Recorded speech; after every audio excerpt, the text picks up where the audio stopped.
Garrett Kayrs settled his bulk in the booth, reaching for a glass of beer from the iced pitcher on the table. Raucous laughter poured throughout the diner as motorcycle clubs converged on the way to a festival. Not one he and his brothers were attending, but they were along for the first part of the ride to camp for a weekend. "Would you stop frowning?" Sam Kilwood snapped from across the booth, his green eyes showing irritation. "I'm not," Garrett growled, frowning at his friend. Honor Kilwood, Sam's mate, slapped him on the arm. They'd been mated for over 3 years, and she was definitely one of the best-natured people Garrett had ever met. "You two behave. Garrett, I'm sure you'll find somebody to play with when we get to the campground. And Sam, give him a break. It's the first time we've gone on a ride in years that he hasn't had a female on the back of his bike. He's lonely." Sam cut the pretty woman a look, his powerful body protecting her since he'd positioned her next to the window. "The last woman you dated tried to rob you.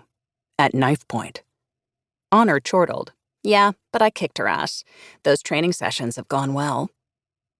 Garrett hid his grin. She was correct. He'd been searching for the right female to ride behind him for years, consumed by the quest. And he hadn't found her. Prophecy claimed she'd be dangerous, even deadly, and would probably try to kill him. It was time to get on with it. The beast inside him, one that had slumbered beneath the surface for so long, was now stretching awake, pissed off, and ready to kill. At least now he had a job to do when they arrived at the campground. The outside door opened, and a vision walked in. Well, more like the girl next door.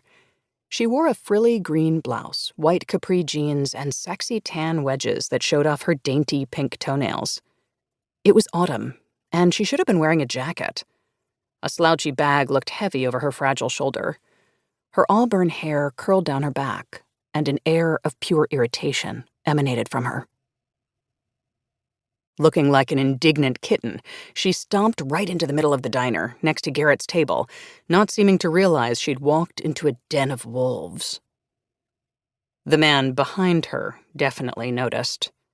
Young, slick brown hair, pressed beige pants, and $1,000 loafers on his feet. He looked around at the various motorcycle club members sitting in different areas of the diner, all hungry, all possibly dangerous. "Let's get out of here," he muttered,